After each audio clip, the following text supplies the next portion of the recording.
This is some good shit. Of the dopest dope I've ever smoked. Hands down, dopest dope I've ever smoked. Right Not here. better. Smoke weed every day. What's the deal? What's the deal? What's the deal? Get up and roll up with the Wake and Bake podcast. I am your host, New Jersey Preem. And before we get started, I'm going to ask you guys, please hit that like button. Make sure you subscribe. Make sure you following on all social media. A quick shout out to Classic Joints Radio out there in Jersey that helped your boy out. You know what I'm saying? Out there in the wall and shit. Helped your boy out today. I appreciate you. But we got 4 topics that we're going to try to get into. We're going to try to get through them quick because I don't want to waste you guys' day for real.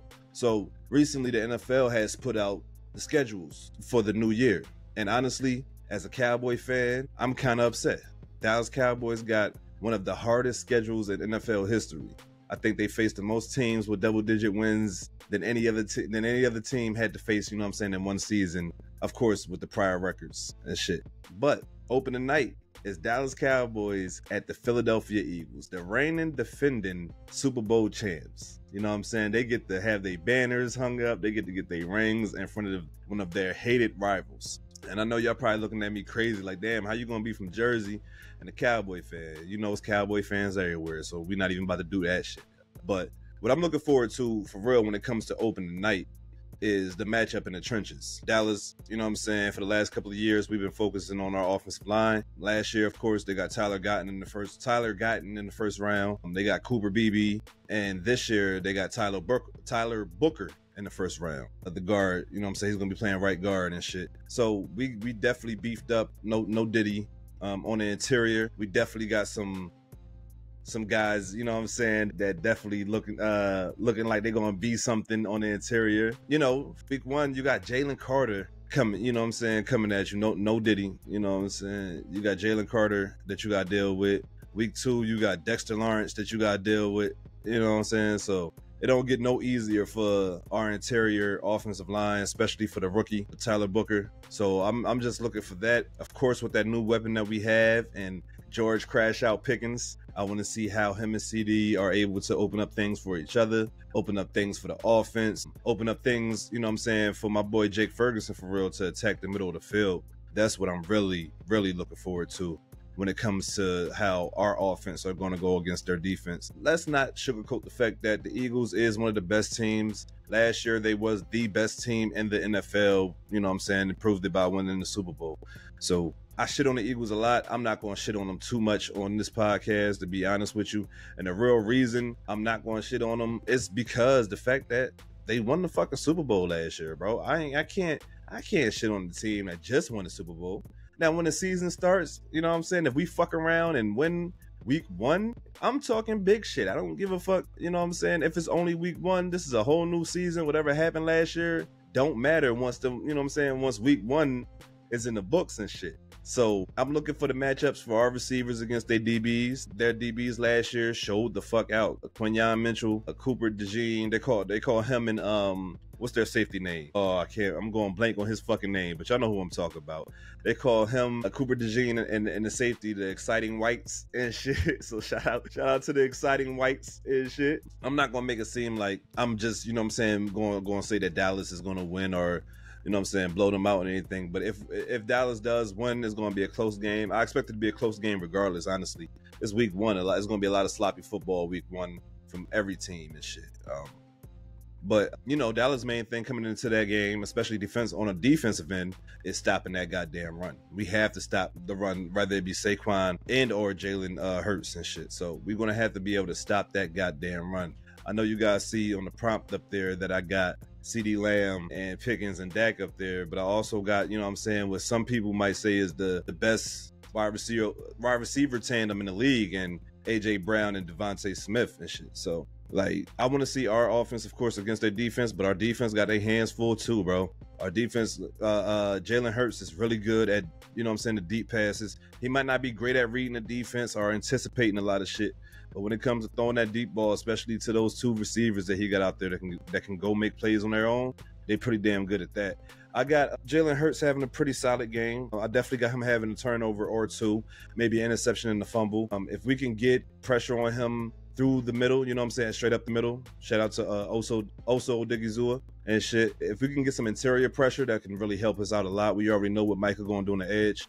We got Dante Fowler on the other side of him. So we got some people that can really put pressure on him, and hopefully we can do so. I don't know what's going on with Trey, how healthy he will be for week 1 or returning and the shit. Deron Bland will be out there. But like when it comes to, I don't know what's going on with DeMarion Overshawn. Hopefully we get him back sooner rather than later. I was loving what I was seeing from him last year. It was like one of the best things that I can honestly say that I've seen from a player, you know what I'm saying, in his rookie season. Technically his rookie season, because we all know that he missed his rookie season and shit when he got injured the first time and shit. So hopefully he can stay healthy. Those knees and lower ligament injuries are not nothing to play with and shit. Ligament injuries, y'all know what I mean.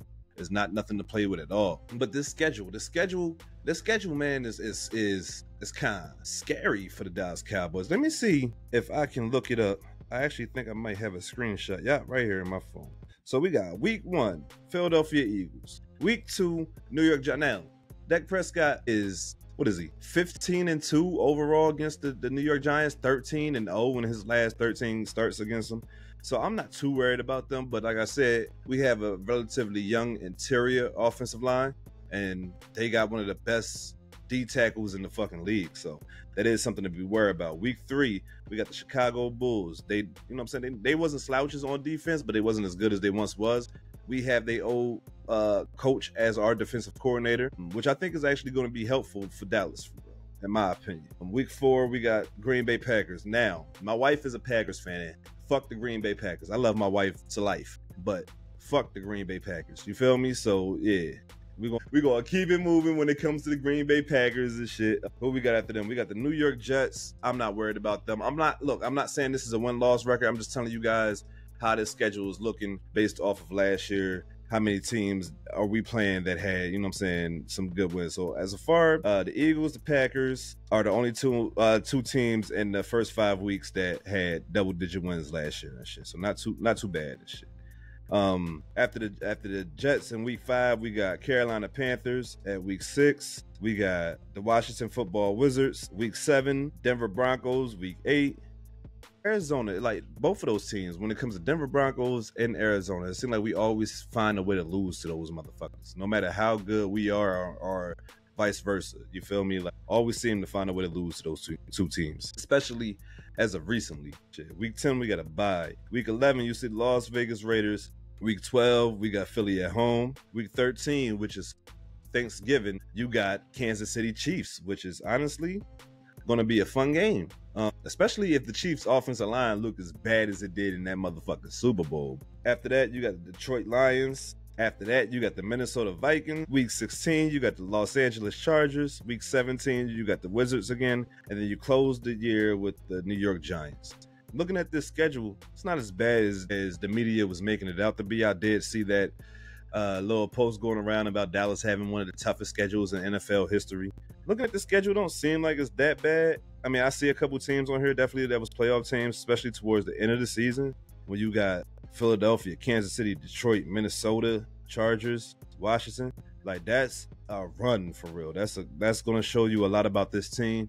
And honestly, I think this year is the year that and I know a lot of Cowboys, and I have been saying this shit myself. I'm not even going to act like I haven't, but I think this is the year that got to show and prove. I mean, bro, like I always believe in my quarterback. No matter who at quarterback, I have no choice to believe in my quarterback, like by default. But I actually think that Dak Prescott is a pretty damn good quarterback. If you don't NFC Championship game, especially if y'all end up being a good team this year, if you don't end up in an NFC Championship game this year, then you might have to waive your no trade clause on your own. You dig me? Like you might have to waive that shit on your own, bro, because there's nothing here for you in Dallas. You know what I'm saying? Other than the fact that you just might be extremely comfortable and you don't want to start new somewhere else, which is understandable. But as a fan, I ain't trying to hear that shit, bro. I'm not trying to hear that shit at all. So I think this is the year for Dak Prescott to really prove what he got. Look, I think he's a great human being. I love his story. I love what he fights for, what he stands for.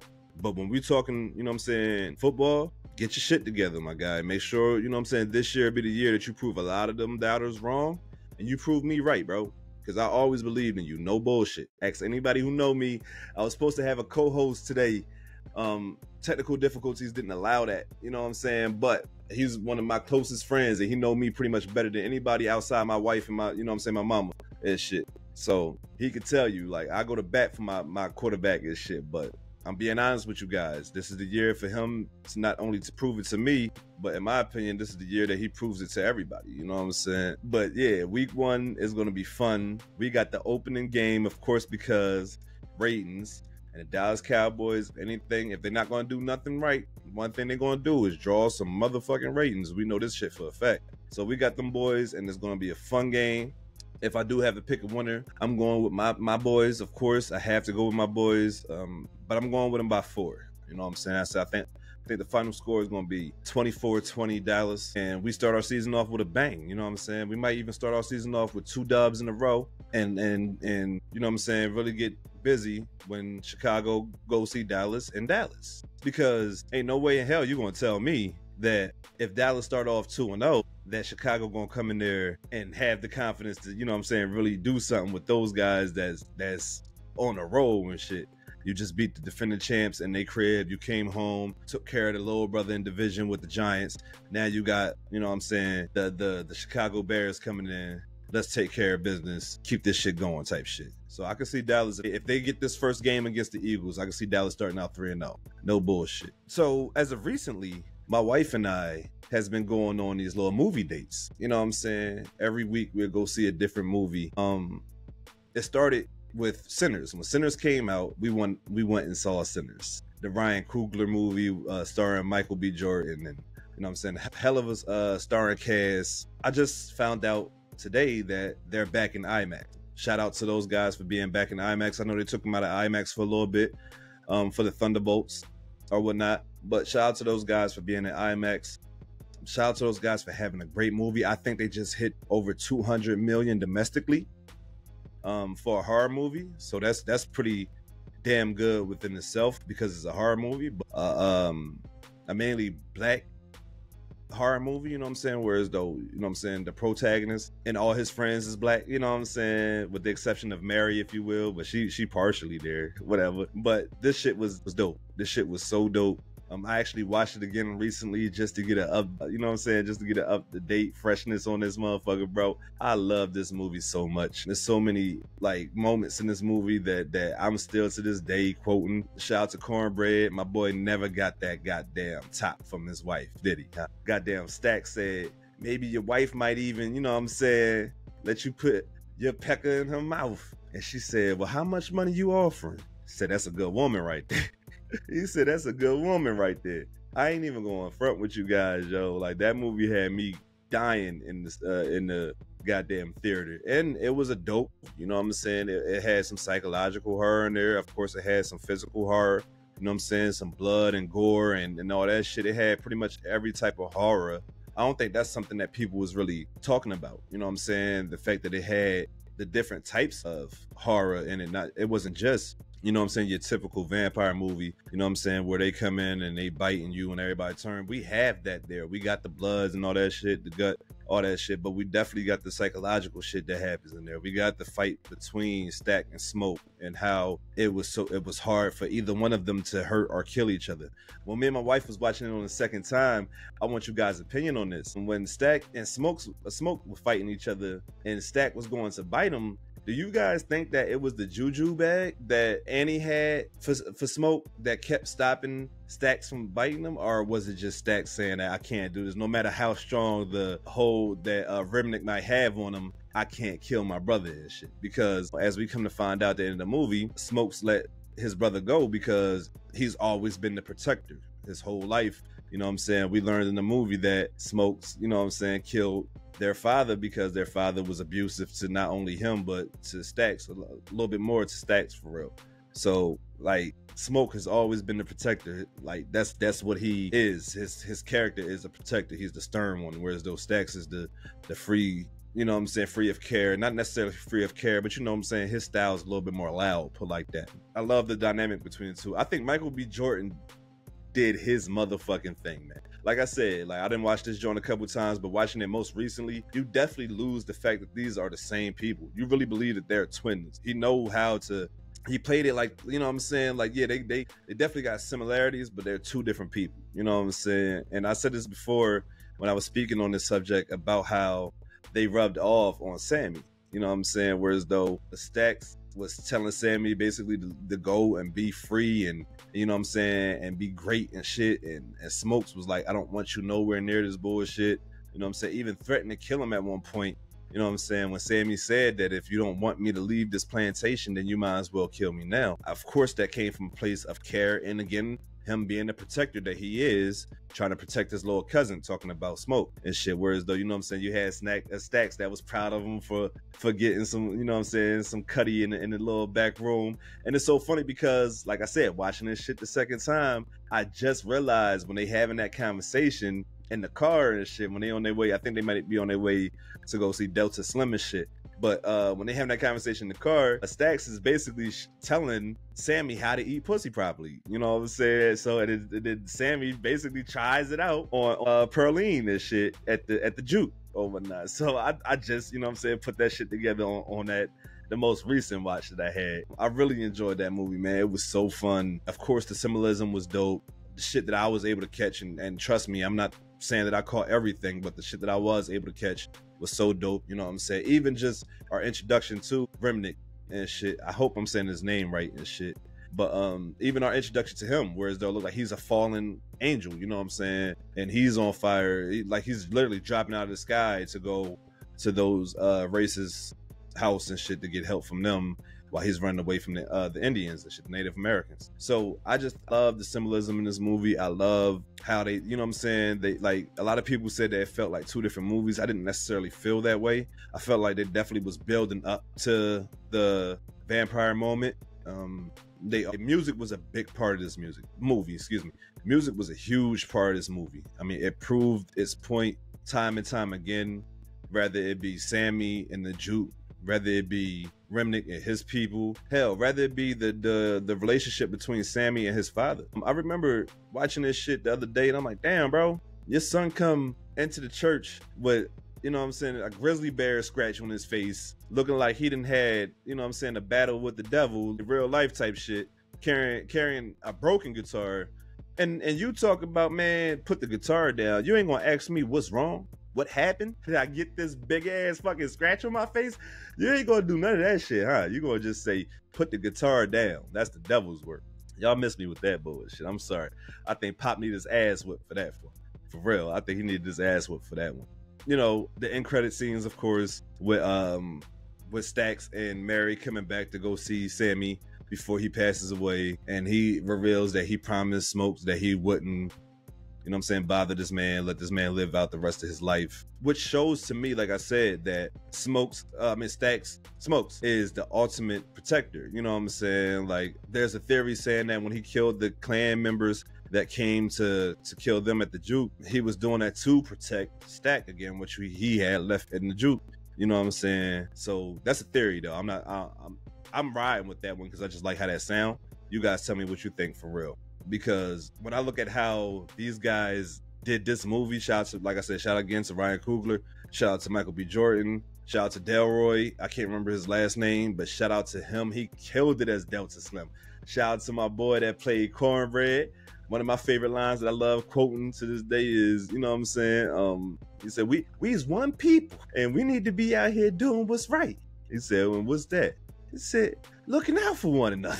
like, being nice to one another. Man, a 6'5", 6'6" fucking goddamn vampire running at you. What happened to my boy when he got kicked out of the goddamn juke and shit because they thought he was a vampire? Boy, if I saw Cornbread running at me like that, I probably just would have dropped to the ground. Yeah, ain't no reason to move. Ain't no reason to move, bro. Accept your fate. No Diddy. Accept your motherfucking fate. Because ain't no way in hell that I would have been able to sit there and dealt with that. Man, when goddamn Stacks was going to pay this man, first of all, bro, I would have tossed that money at that man so quickly. Would have had that boy looking like a stripper out here. Boy, I would have, take that shit, bitch. I'm sorry. Ain't no way in hell. You know what I'm saying? If I'm not letting you win, why would I even put my arm in harm's way type shit? That boy Stacks had a quick draw on that motherfucker, boy. Shot damn hole in his face. He out here looking like 50 Cent in his prime and shit. But bro, that was like, I ain't gonna front, that was a hell of a movie. Like I said, shout out to Ryan Coogler. He's doing the Lionheart special. He's also, I heard that he's also been tagged to direct the new or a new X-Men movie, which I am 100% here for. I heard that he's an X-Men fan, so I think that actually works out. You know what I'm saying? It helps with everything and shit. When you actually a fan of the product, I feel like you care a little bit more and shit rather than just trying to get checked. But like I said, man, if you guys haven't seen Sinners, make sure you guys go see it. I also saw Until Dawn. I enjoyed Until Dawn. You know what I'm saying? As a person that literally just watched my wife replay the game, like right before we went and saw the movie and shit, like she replayed it the week before. I was going there.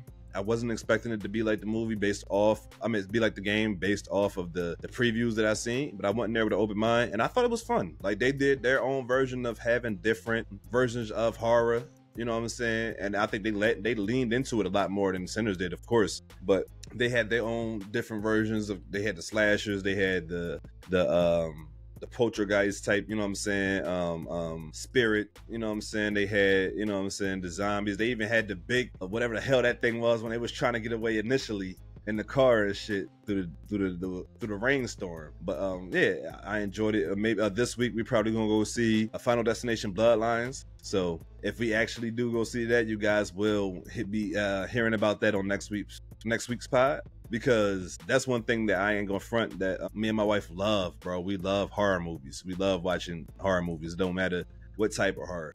I'm more of a physical horror, not so much psychological horror, but I don't mind those either. You know what I'm saying? So that's just what we do, especially when it comes around, you know what I'm saying, October.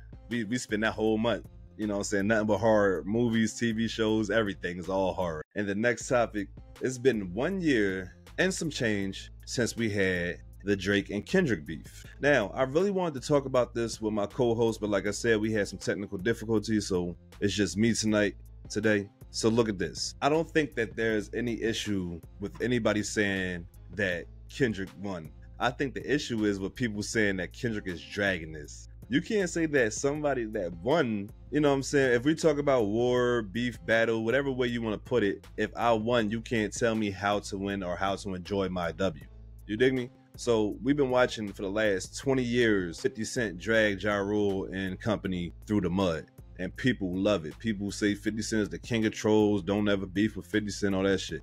But we watched for the past year Kendrick perform Not Like Us. We watched for the past year Kendrick receive awards and all accolades and shit like that for Not Like Us in this whole, you know what I'm saying, the whole EP that him and Drake put out, you know what I'm saying, with these diss tracks and shit. And I'm hearing that a lot of people was like, oh, Kendrick is dragging it. It's like, there's no such thing as dragging it, bro. Especially if it's like real issues between these two guys. They really don't like each other. This is not just for the sport of hip hop. This is not just for the entertainment of the fans. This was, you know what I'm saying, this was personal on different levels between both of those gentlemen and shit. So you can't tell nobody how to, you know what I'm saying, deal with their W's or with their L's and shit. Drake knows that he's looking crazy out here for suing. But you can't really, like, and I'm one of those people that's 100% against that shit. I don't think that's hip hop by any means. You out here suing, you know what I'm saying, after you done took an L in a rap battle or whatnot. You know what I'm saying? That's just something that we don't do at all in this, you know what I'm saying, in this realm of shit. Could you imagine when 50 Cent had did what he did to Ja Rule? Could you imagine Ja Rule suing? You know what I'm saying? Could you imagine if you know what I'm saying, Jadakiss and 50 Cent, you know what I'm saying, the shit they went? Could you imagine, you know what I'm saying, 50 Cent suing? Or Jadakiss and Beans, could you imagine one of those guys suing? That's just not something. Hell, even if you want to look at it from the aspect of Meek Mill and Drake, could you imagine Meek Mill suing? No. Regardless of what, you know what I'm saying, he's quote unquote suing about and shit, because he tried to play it before that he was suing for the betterment of the artist and shit. Now we know that that shit don't mean not a damn thing, and this is all based off of him wanting to be able to prove that he didn't lose this fair and square, even though in a lot of people's mind, you did, bro. Like, we're not gonna look, all right, so if we want the timeline, I'm not talking about the timeline starting in 2014. I'm talking about the timeline that started last year with First Person Shooter, Like That, Push Ups, Ella Made, Euphoria, 616 in LA, Meet the Grams, no, Family Matters, Meet the Grams, Not Like Us, The Heart Part 6. Before Kendrick responded to Drake initially with Euphoria, Drake put out 2 tracks. One of those tracks, he literally begged this man to drop. Literally was egging this man on to drop. Remember, he was commenting on people's posts. Use me as they have nothing to drop but Chubbs. That little boy scared to drop. You know what I'm saying? So it's not like they wasn't antagonizing or pushing the issue. So when Kendrick finally did drop Euphoria, he even says in Euphoria, you know what I'm saying? And everybody knows that famous line, if you take it there, I'm taking it further. That's something you don't want to do. So he's giving you fair warning in Euphoria. I think on 616 in LA, he gives you, you know what I'm saying, some more warnings and shit. By even alluding to the fact that he might know a little bit more than you think that he knows and shit. And I think a lot of that shit, a lot of what happened to Drake had to do with Drake's own arrogance, in my opinion. I think a lot of what happened between him and Kendrick in this battle was just him. I don't know if he really believed, if it's more so confidence than arrogance, or if he just dealing with a whole bunch of yes men. You know what I'm saying? And they like, yeah, bro, you know what I'm saying? You got this no matter what he hear from Kendrick. Like, just ignore that shit and spit what you gonna spit and shit. So I always wanted that, because it's like you can't be moving the way that you was moving with Kendrick. Kendrick is not, and I know a lot of fans is trying to make it seem like it for some reason, but Kendrick is not on that level that Pusha T or even Meek Mill was when you know what I'm saying, when you was going at them. He is someone of equal value, bro, especially in the eyes of hip hop fans and shit. A lot of hip hop fans put Kendrick above Drake. You know what I'm saying? So he's someone of equal or greater value. So when y'all going back and forth, you can't play those games that you was able to play with someone that you knew that your star power was stronger than. I don't think that Drake was rapping horribly. I don't think that he out-rapped Kendrick at all. In my opinion, I don't think he did. I don't think he out-rapped Kendrick on none of the songs and shit. I think he had some dope bars. I think he had some funny bars. But when we talk about just rapping, I think Kendrick showed us 4 different styles of hip hop, you know what I'm saying, on his tracks and shit, which I definitely appreciate and shit. And he did what Drake normally do, and he made that hit. He made that banger that really get you the fuck out of here and shit. And he got him the fuck out of here. There's no way that you guys could debate that shit, in my opinion. It's been a whole year, and Drake is still trying to fight his way back. Before he released the album with Party Next Door, Drake had 19 tracks released from the time that the Heart Part 6 release up to the release of the track with him and the album with him and Party. He had 19 tracks in between that shit. And a couple of those tracks probably would have been the big hits if he didn't have this battle and shit. Now, if you're going to try to play UMG for that, cool, go ahead and blame UMG for that. But that's also what happens after you lose a battle. You're going to take a little hit. Some of your fans might even go over and switch sides. You know what I'm saying? Because that's what happens most of the time during these type of battles, especially when somebody's up on that level. Last time we saw that when we talking about levels and shit like that. I don't even think, because people tend to forget, like Nas and Jay-Z, when we talk about levels, yeah, it's mainly because of legacy. You know what I'm saying? But at that current time, Nas wasn't active when Jay, you know what I'm saying, when him and Jay was having their issues, you know what I'm saying? Not, you know what I'm saying? Jay kind of got him back busy, low-key, you know what I'm saying? So it's one of the biggest hip-hop battles in history. I think that we should really appreciate this too. We should continue to talk about this. We should continue to keep bigging this up, because this is something that happened in our culture that we was able to experience, and it was dope for our culture. When it comes to hip-hop, bro, and one thing I want to make perfectly clear, when it comes to hip-hop, we got to protect that shit. Shout out to Screwface John, no bullshit. We have to protect that shit. Because it's people like Drake, when, you know what I'm saying, shit don't go their way, they want to try to change the rules. We can't do that. We can't allow that shit to happen. And not just him, whoever it is. We can't allow them to change the rules just because it benefits them.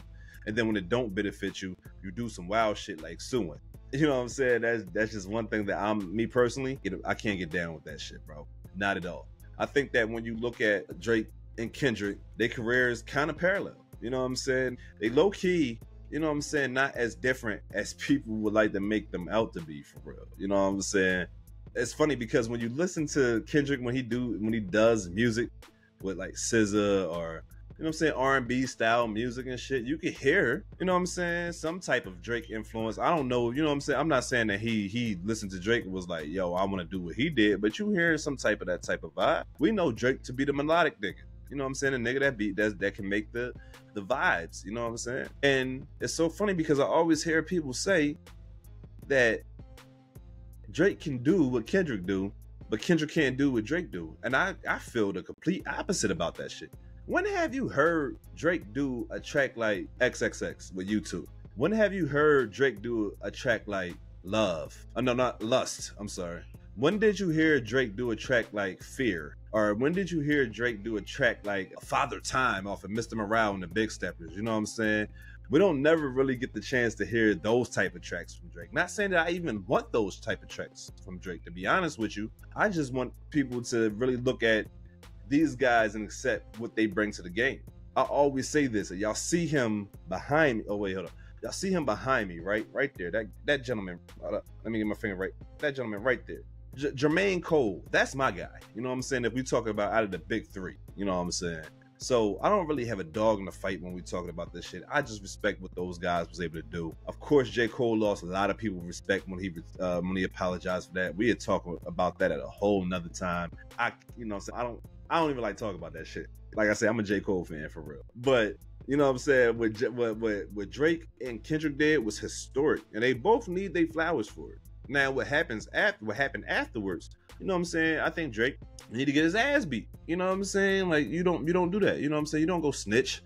You know what I'm saying? If y'all remember going, you know what I'm saying, being in school, in high school and shit, you got a problem with somebody, you know what I'm saying? Y'all might be in the locker room, and you know what I'm saying, in the gym, or y'all might even be in the bathroom. You know what I'm saying? Lock it in. Y'all fight. Whoever's in there is in there. Y'all guard the door. Make sure nobody come in here after this. You know what I'm saying? Go on about your business. If you lose that fight, and you go tell the principal, you know what I'm saying, or you go tell my moms and some shit like that, you need your ass whooped again. And that's what Drake pulled. Drake was like, well, I lost, but is it really an L if I'm able to switch the, you know what I'm saying, the rules around to benefit me? Well, nah, I'm not necessarily suing Kendrick. I'm suing UMG for aligning with Kendrick to, nah, bro. That's all semantics at the end of the day. That nigga Maul said some wild shit the other day when I was watching him with DJ Head, and they was talking. DJ Head is a wild name too, no Diddy. But when they was talking about the whole Kendrick and Drake shit in retrospect, this nigga Maul said Drake didn't lose the battle lost him. That's the type of shit that pisses me off about Drake stans. Because you don't have to be just a stan, you could be like, and I expect more out of people like Maul, because you supposed to be a hip hop head, a hip hop fan first and foremost. But you let your love and affection for this one person cloud your judgment when it comes to true hip hop. For him to say that Drake out-rapped Kendrick in any aspect in this battle was just false. And I'm not saying that Drake wasn't rapping. Drake was rapping. Like I said, he had some bars, he had some funny bars and shit. But when it comes to like just hip hop shit, when it comes to strictly bars, bro, there's no way in hell you're gonna tell me that honestly, on some real shit, anything Drake has done was better than Euphoria. 16 in LA is my favorite out of the whole shit. You know what I'm saying? I just love that. I love Kendrick flow on that shit. I love the beat. You know what I'm saying? Everything. Like I thought that shit was just perfect. Like, I listened to that shit on some just sit back and chill shit. So there's no way in hell you're gonna look me straight in my eyes and say Drake out-rap Kendrick. You could miss me with that shit, bro. I'm sorry. I'm so sorry. Like for real. Because just listening to it, you know what I'm saying, from an unbiased point. Because I remember, like I said, when Drake dropped those two back to back, when he dropped Push-Ups and he dropped Tell 'Em Made, I was on social media saying, hey, Kendrick, you gotta fight back, bro. You can't be sitting here letting this man step on your neck like this. So it's not like I was just championing Kendrick the whole way through. Like I said, I'm a fan of hip hop. Once I saw those guys was getting in the ring, let's see how this shit turns out. And Drake came out swinging. It just so happens that, you know what I'm saying, when Kendrick swung back, you know what I'm saying, he swung a little bit harder. You know what I'm saying? He hit you, you know what I'm saying, in the temple and fucked up your equilibrium. You know what I'm saying? That's the type of vibe that I felt like Kendrick was on when it came to Euphoria, 616 in LA, of course Meet the Grams, and Not Like Us and shit. Like, and it's so funny because when I went back and listened to a couple of those tracks in retrospect on my YouTube channel, shout out to the Smoke and Buzz YouTube channel. Make sure you guys go ahead and follow that YouTube channel for your boy one time, please, and thank you. You know what I'm saying? When it came to listening to those tracks in retrospect and shit, I had to, of course, listen to Meet the Grams. And Meet the Grams is still to this day one of the most airy hip-hop tracks I've ever heard and shit. Not just necessarily what he's saying, shout out to The Alchemist, but it's how that beat make you feel. And for The Alchemist to say that he got a sample or two from a gospel track makes me wonder how dark was that damn gospel track sounding. You know what I'm saying? As sonically, at least, not talking about the lyrics or whatnot. Excuse me. So when it comes to Meet the Grams, that was just scarring in my opinion. And it's not even the verses about the alleged daughter. It's the verse when he's telling Drake about himself. It's that last verse. You know what I'm saying? When he's constantly saying, you lied, you lied, you lied. You know what I'm saying? It's really like a breakdown of another human being, a deconstruction, if you will. And I alluded to it on the breakdowns that I had before, that Kendrick and Pusha T used a lot of, what's the word that I'm looking for? Let's say, for lack of a better phrase, they used the foundation that Joe Budden had laid down when he was coming at Drake. Now, I know a lot of the fans was like, oh, well, we never heard that. Those guys did, though. You dig me? Like, those guys definitely heard that shit. And if you guys haven't, please go back and watch and listen Making a Murderer. Oh, man, I can't even remember. All the... I think he did like 4 or maybe even 5 diss tracks. You know what I'm saying? Like, and Joe was one of those guys that, like, once you, like, don't get him started. Like, when he was rapping, don't get him started, bro. Like, you know what I'm saying? It's kind of like a, and I hate to make this comparison because people are not going to understand it. It's kind of like an Eminem type vibe. You know what I'm saying? Like, he don't know when enough is enough. You know what I'm saying? Don't get that man started and shit. Like, so he gave Drake maybe 4 or 5 tracks. You know what I'm saying? Like, and he was like giving it, so he was dropping this shit maybe 2 a week. You know what I'm saying? Like, here, take this, take that, take that. I waited, nigga, where you at? You know what I'm saying? Using that bars from back to back and shit. Like, so a lot of the shit that Kendrick and Pusha T was saying, especially when it comes to the personal shit about Drake, especially breaking it down when it comes to the character of Drake, they got a lot of their ideas, if you will, from Joe Budden, in my opinion. You know what I'm saying? In my opinion. And speaking of Joe Budden, yo, shout out to those guys over there, you know what I'm saying, on the Joe Budden podcast. It's so funny looking at that situation between him and Drake, knowing the history between, because I'm, like I said, I'm from Jersey. Come on, boy, I'm from Jersey. So I've been a fan of Joe. I've been a fan of Joe when he was having Joe Budden TV. When the podcast was called I Named This Podcast Later. You know what I'm saying? So I know how much of a Joe fan Drake was. You know what I'm saying? And still is low-key and shit.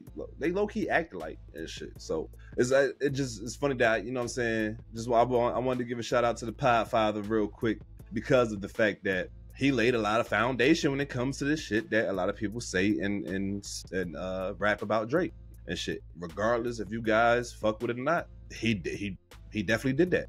He definitely did that, yo. And I don't care how you feel about it. I realize in my travels, in my lifetime, when it comes to hip hop, that if you're not a fan of hip hop, then it's really hard to have a conversation with you. If you're just a fan, and I'm not, look, this is not a shot at Drake, but if you're just a fan of Drake, if you're just a fan of Kendrick, if you're just a fan of whoever it's okay to be fans of these people. But when you're a stan, when you're like socially connected to these people that you literally have no physical connection to, you know what I'm saying? When you never met these people a day in your life, you don't even have a fucking autograph by these people, and you're fighting online and every day for these people. And then it's getting to the point where you're attacking other people based off of your feelings for that person that you quote unquote are trying to protect. We have to stop that shit. My Dead or Alive, you know what I'm saying? Dead or Alive, my favorite MC of all time is Big. You know what I'm saying? I don't know where I'm pointing at, but it's Big. You know what I'm saying? After him, it's Nasir Jones. And then after him, it's J. Cole. I will never, ever in my life be caught disrespecting someone else based off of their opinions of my favorite rapper. Can't see that happening. I watch people, when Drake and Kendrick was having this issue, attack people that did not have nothing to do with this shit. Regardless of what Drake and Kendrick are saying to each other, you guys should never ever feel the need or feel the fucking have the balls to say half the shit that you say about these people in their personal lives. When I was watching people disrespect Kendrick's woman based off of how Kendrick felt about Drake, I just knew that y'all was some sick motherfuckers. When I watch people disrespect Drake's son or mother based off of, you know what I'm saying, how they feel about Kendrick, you know what I'm saying, that was just sickening. That was fucking horrible. Because, like I said, these guys can say what the fuck they want to say to each other because they the ones that's going through the shit. We're the fans. We the ones that get to enjoy all the art they making from this shit. You know what I'm saying? We should not be out here trying to disrespect or even literally harm, you know what I'm saying, people that's affiliated with these motherfuckers. You know what I'm saying? That's just a dumbass way to move. And I need y'all to really stop that shit, low key, for real. I ain't trying to rant or nothing, but I'm gonna really need you guys to chill the fuck out on that type of shit, for real. But I'm actually about to wrap this episode up. So what we're gonna do at the end of every episode each week, we're gonna have a question of the week. And today's question of the week actually came from my co-host who is not here. Shout out to my boy Jay. I'm definitely still gonna give you the credit. And the question is, can a late addition to a series affect its classic status? Now, I'm gonna say that one more time, just in case, you know what I'm saying, you guys didn't hear me clearly. Can a late addition to a series affect its classic status? So if we're talking now, we're gonna just keep this because the point of this conversation came up when we heard that Ice Cube got greenlit for Friday 4. And we can all agree that the first 3 Fridays are classic movies, especially in our community. If Friday 4 is a parody of the previous Fridays, do that fuck up the status of the previous 3? Or are they already set in stone, you know what I'm saying, because of how long it's been since they came out? It's kind of like how people look at the Beverly Hills Cop series. A lot of older people, you know what I'm saying, didn't like 3. I know a lot more people didn't like 4. You know what I'm saying? People felt like they kind of ruined the franchise with 3 and 4, especially when they changed it from rated R to rated PG-13 or whatever. But even in hip hop, or even in anything, when they bring it back, or they're rebooting or doing adaptations, you know what I'm saying, to these old products or IPs that we used to seeing and knowing growing up, do that necessarily affect, in a good way or bad way, the previous work? A good example that I could give you guys is Halloween 2018. That was supposed to be the direct sequel to the very first Halloween that was made in 1971, I think it was. That's supposed to be the direct sequel and shit. And that was one of the best things that came out of that franchise. I mean, from the movies in between, I'm actually a fan of the Rob Zombie series. I know that's frowned upon, but I'm actually a huge fan of. But everything in between, from the very first one to 2018, I can honestly say that 2018 was the best thing since the first one. But then you had Halloween Ends, well, Halloween Kills, Halloween Ends. I don't know how that shit goes, whatever, in which order or whatnot. And they actually made it worse. Like, it was low key, you know what I'm saying, kind of saving the franchise. And then those two came around and was like, you made 2018, in my opinion, worse when you made those extra 2 movies and shit. So I want you guys to answer down below. Please, guys, please answer down below in the comment section. Can a late addition to a series affect its classic status? If Jay-Z put out a Blueprint 4 and it's trash, do that affect the first 3 blueprints? If Nas put out another Matic, you know what I'm saying, he had Illmatic and Stillmatic. If he put out another Matic, does that affect the status of the first 2? So on and so forth. You know what I'm saying? Like, I think that's a real dope question. I think that's something that people don't even think about when we watching this shit. We watch how they killed a lot of franchises when it comes to either remakes or too many fucking sequels. You know what I'm saying? Freddy is another one and shit. That 2009 remake? Oh my fucking God, bro. Horrible. You know what I'm saying? They've been trying to remake franchises, especially horror franchises, forever and shit. So I'm hoping that when it comes to, because this, like I said, this question stems from a conversation about Friday 4 and shit. And shout out to Ice Cube, you know what I'm saying? Because I'm one of the believers that feel like Ice Cube don't really produce bad movies. I think he produces really damn decent to great movies, in my opinion, for real. But does this affect the status of Friday, next Friday, and Friday after next if the last installment is bad and shit? One other thing that just popped in my mind, right?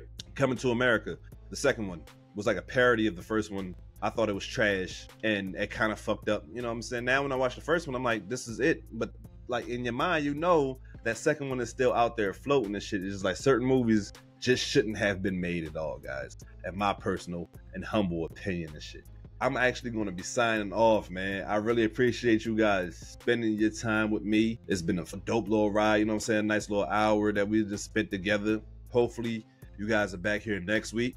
Like I said, make sure you hit that subscribe button. Make sure you hit that like button. Make sure you're following on all social media. Smoking Buds everywhere. And New Jersey Preem everywhere, guys. I appreciate you. And, or as I like to say, stay fried, my friends. Peace and love.